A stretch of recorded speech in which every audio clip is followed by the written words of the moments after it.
just glides into the target. 1 up in the 9th. 61. Phil Taylor.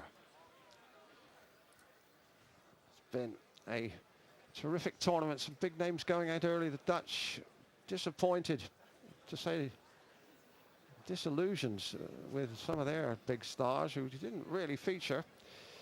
And Anderson, unfancied, it has to be said, has come off on the blind side. 80. Had to really, really dig deep to take his semi against Andrew Hamilton. What happened here? Bounced out. The darts seemed to lose energy and impetus. 140. Got to admire Gary Anderson. Rod, he couldn't have been fancied too strongly before this tournament with all the big names here. But he's done remarkably well.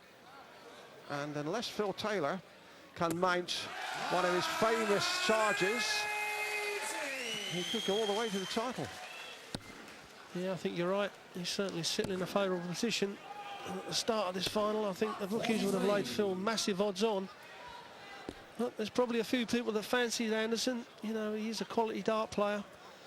But I feel, Dave, that, you know, if he does go on and win this tournament, he'll get as much credibility out of beating Phil Taylor on a big stage as actually the title itself. Oh, once you've beaten Taylor, you can drink on that. You can live off that. You can dine out on that.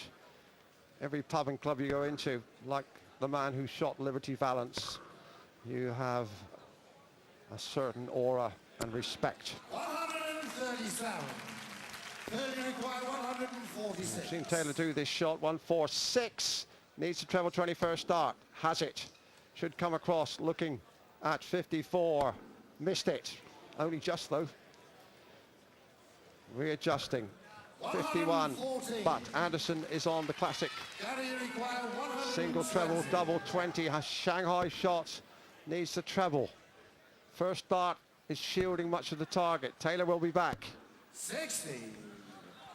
Well, he's not been too consistent on this 32 or the 8s. Let's see what he does this time. Now, just inside that, that should be a decent guide for him. And it is. Well, he's sharpened up a little bit on the doubles, but he's certainly got a lot more work to do if he's going to pull this game back. Yes, but the Phil Taylor that we saw at his peak, what, 2 or 3 years ago, would have hit that first dart, and he would be worried about the incidence of darts that the first dart is wide and is shielding part of the target. Well, there we have the averages, leg on leg. And you can see Anderson, he had a string of ton plus averages there, which is very good. And Taylor, well, Taylor's Taylor. But the story of this game so far is that Anderson is picking the doubles off where Taylor didn't. Well, apart from that last set, Anderson has quite convincingly outpowered the power. Didn't think we'd say that. 59.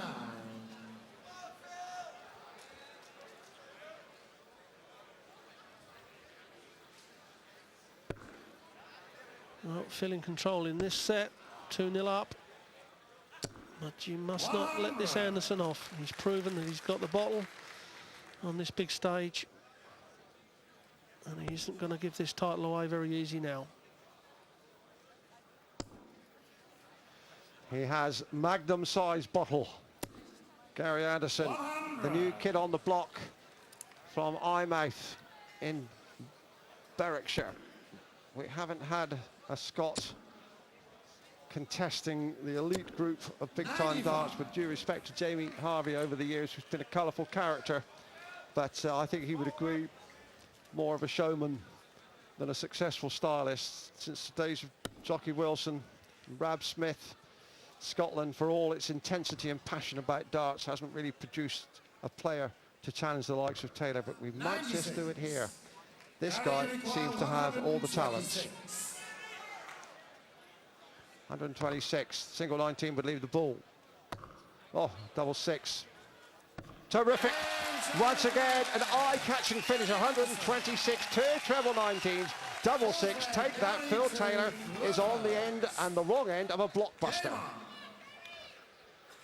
Yeah, it feels right up against it, Dave. He's just not finding the fluency. This Anderson is, and he's straight in there as well. He takes out a 1-2-6 and then follows that, the start of the leg with a 180. And where Taylor, 1 point, 2-0 up in this set and total control. Now it looks like it may go to the decider in this set.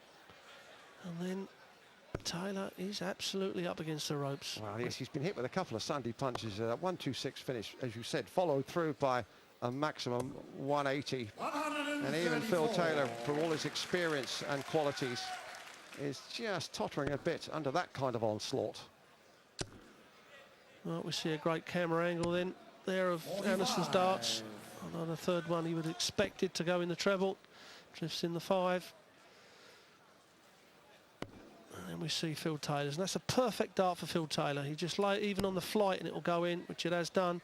And just beside that, well, that's an easy thing for a commentator to say, Dave, isn't it? It's a classic Taylor angle. The darts, his darts pitch in at an angle of what, about 10 or 15 degrees on a downward decline. That's his perfect shot. 100. And his amazing stacking technique, which has been much discussed and debated by the purists and connoisseurs of the game. Taylor can upward and downward stack, which is almost a unique talent. It has to be said that Anderson doesn't have that kind of characteristic individual throw. He just hits the scores, the darts go in at a good angle. He's an economical stylist, fluent. 92. Failure required 132. And he's doing the business. You can ask for a little more than that. Well, he certainly is. And I feel on 132, we're looking at 25 on the bullseye. He hit a 16, so he's going to have to go for 20s. He can just hit a treble 20 and a 20. They'll leave 36 to set it up. But Anderson now on 84. 56. Will it be 2 darts at double 12 or 1 dart at the bullseye? The treble 20 will define that. Well, we know what he wants now. Double 12, and he knew what he wanted. And he's picked it out, and he's come again from nowhere with immaculate finishing. 1-2-6 in the last leg, 84 there. And even Phil Taylor has got to wince when he sees that dart going